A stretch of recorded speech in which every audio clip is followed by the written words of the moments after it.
In the spring loaded event, if there was something that shocked everyone and took everyone by surprise, it had to be the new iPad Pro.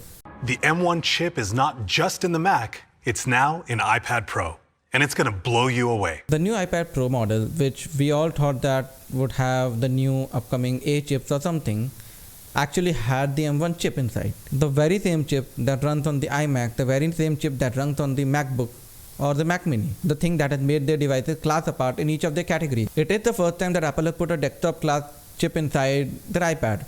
But more importantly, it is the first time that any company has put something of this much power inside a tablet. Apple has claimed that the new 2021 iPad Pros are 50% faster in compute performance and 40% faster in graphic performance compared to the last year's iPad. The last year's iPad were already ahead of the market, and this just beats everything else in the market right now. We saw that how insanely fast with the Mac Mini or the MacBook Air and Pros were last year with the M1 chip. Add that, and with a lighter iPad OS, how much faster would the iPad Pro is now? It's just unimaginable. Now this brings up the question again and again that has been floating around for a long time, that does this make an iPad a computer? And that again depends on your use cases.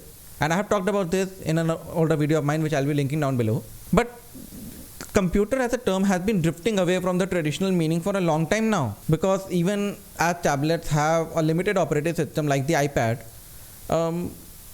what they have provided in terms of productivity, for some users it can be much better than any other device right now. In addition, we have seen how M1 based MacBooks and Mac Minis can now run iPhone and iPad apps natively, and the same way we saw Procreate, LumaFusion, Photoshop and Affinity Designer come onto the iPad. What I am hoping for now in the next few months for Apple to finally release the Final Cut Pro, the Xcode and Logic, these three Pro softwares that will basically make the iPad Pro the best device for pros out there right now. Because right now this is not just blurring the line between a tablet and a computer, but blurring the line between a productivity device and a desktop. Like everything is becoming so powerful right now that you can just have any device in the Apple ecosystem and you can continue on working as you would. Logically that does make perfect sense, but for a consumer it's a big step to move toward that. Hey, productivity doesn't mean sitting on a desktop PC and working. It can mean working on any device that you want and be equally productive. The iPad Pros include Thunderbolt 4 and 5G, which basically means the faster connectivity you can have on a device. In addition, the 12.9-inch model has the Liquid Retina XDR display, which basically the mini LED display which is powered by 10,000 LEDs and has 2500 local dimming zones. Compare that to the 6K Apple's own Pro XDR display, which has 576 local dimming zones, and I have a 4K QLED TV and it has just 30 local dimming zones.